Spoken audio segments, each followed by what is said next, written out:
Hi and welcome to DEPHEMEREMBER, your daily ephemera inspiration in December. Today it's day 19 of this December daily series and the prompt list says stamp and page tab. So let's make some beautiful page tabs for our junk journals. This December daily series is a collaboration between 49 Dragonflies and me, Luise Heinzel, and we are going to show you some fun and easy ways to make your own junk journal ephemera out of basic supplies. So if this is the first video that you are watching, then please make sure that you check out the playlist that's linked down below for you with all of the other videos on my channel and Barbara's channel as well. If you need some ephemera ideas, I promise you will find some really cool techniques and ideas that you can use for your own junk journal creations. As you can see, I have the most basic supplies on my desk here today. I am stamping on a strip of, or on some strips of a shopping bag. This originally was, this usual fabric shopping bag that you can get when you buy some food or whatever. And I've just teared that so that I get these really cool edges to my pieces of fabric. And then I'm taking this stamp and I'm just stamping on top of these things there. This ink that I'm using is the StazOn Jet Black ink.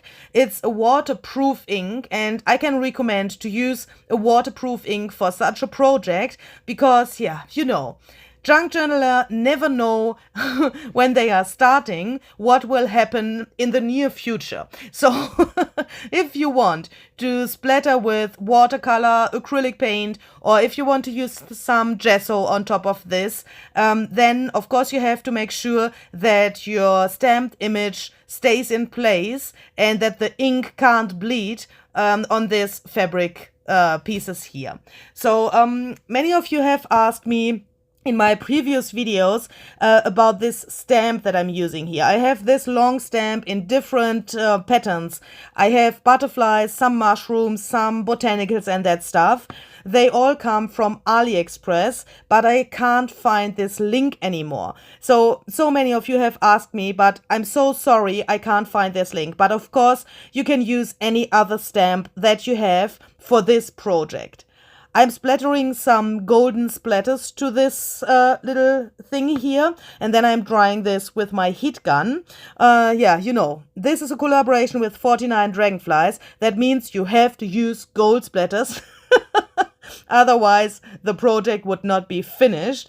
And here you can also see the reason why I have used this waterproof ink. Otherwise, when I splatter this water-based watercolor golden splatter thingy, then the image would not stay there. And now I'm trying to attach some buttons. So here I have taken out my really, really beautiful button collection that comes from my grandmother.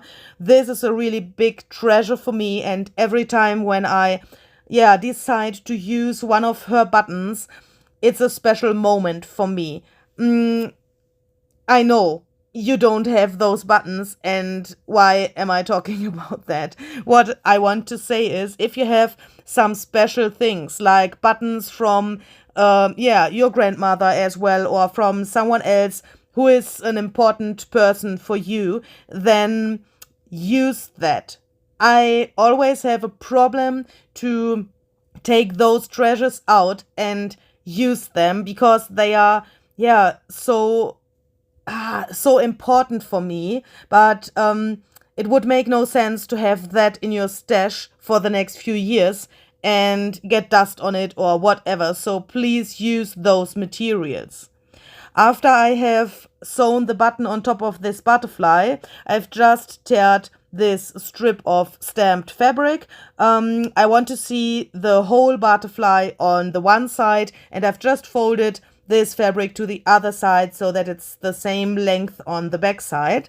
And now I'm making some variations here with some different buttons. In this case, my button collection from my grandmother is really strange because the buttons are so different. I like to use different buttons on those page tabs, but of course you can also use all of the same type of buttons and the same color that makes, yeah, your page tabs perhaps in some cases more cohesive.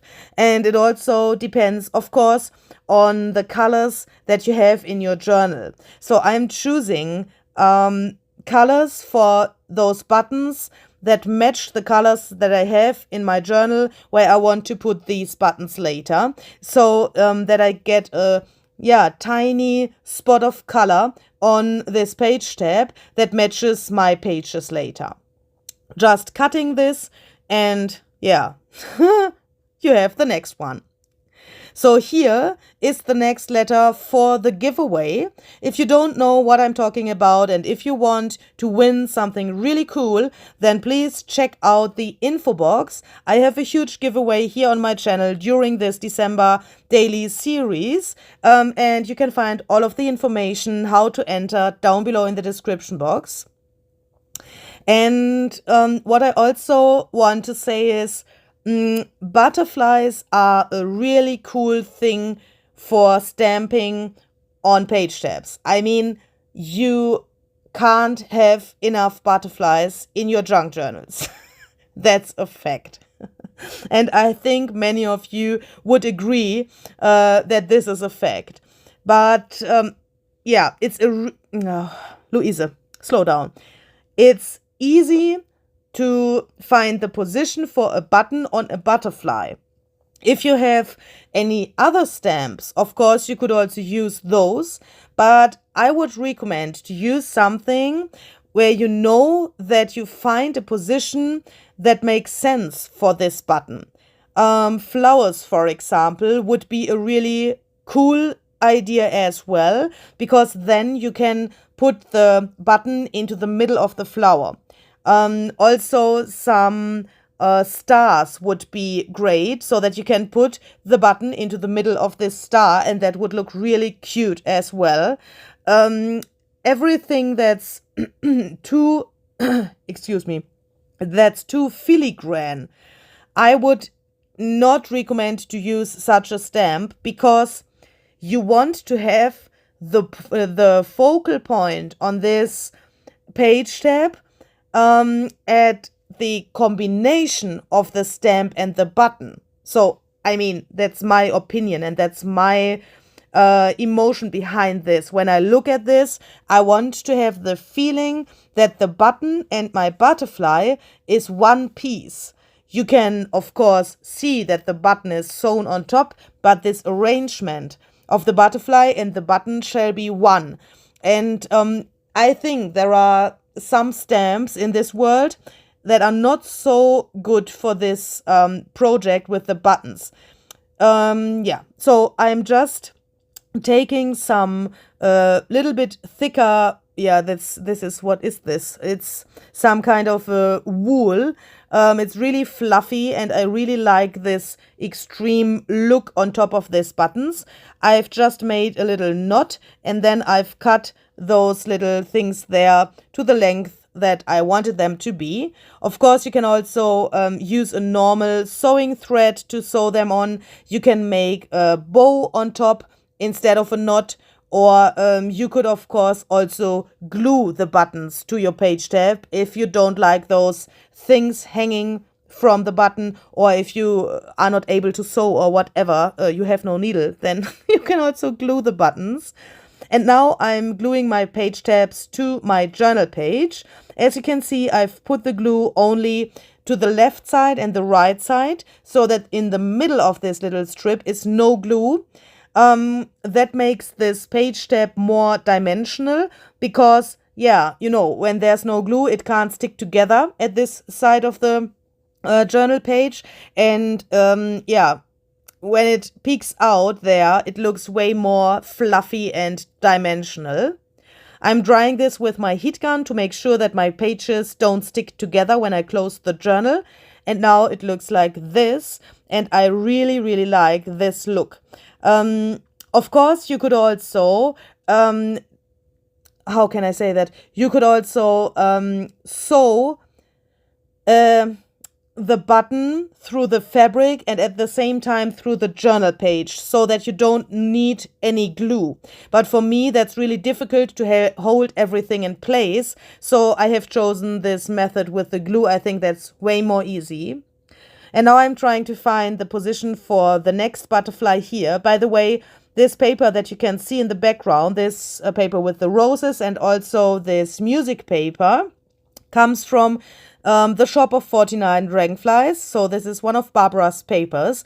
If you want to have this for yourself, please check out the info box. The link to Barbara's shop is, of course, in the info box for you. So I think this paper is really versatile. I mean, it has my favorite colors. It's in this really cool vintage green, but I think it's so versatile for so many junk journal projects, and I really love this paper. And in combination with this brown button and this butterfly, it looks so cute.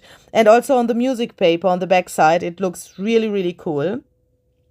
So here is the next letter for the giveaway. Please write that down, and hopefully your sentence makes some kind of a sense in the meantime. I mean, we have day 19 now. I think you can guess the sentence already that you need to enter this giveaway.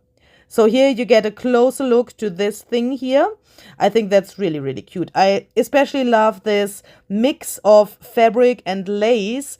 You can see I have put some lace on the edges of my other junk journal pages, and especially when the page tab has another color than the lace, it looks really, really beautiful. And I also like to arrange my page tabs in some kind of a regular way, so that it looks beautiful when you look to the journal from one side there, where you can see the long side of the pages. I think I'm a little bit I don't know the English word. I'm a little bit too exact with the position of those page tabs, but that's a personal thing. Please glue them where you want them. You don't have to do that like I'm doing it here. A little thing I have to say, if you like to glue the page tabs not only to this long part of the page, then make sure, how can I say that? So, of course, you can also glue them to the shorter part of the page on the top or the bottom of the page. On the top, it would be no problem when the page tab peeks out a little bit, because you have enough space on the top.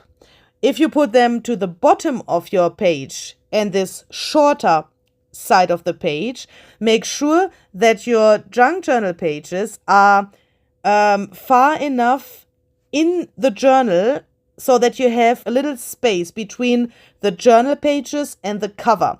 Because when you put your journal into your shelf, then it can happen that it can't stand safe, and that it will fall to the side when the page tab is too long and too strong.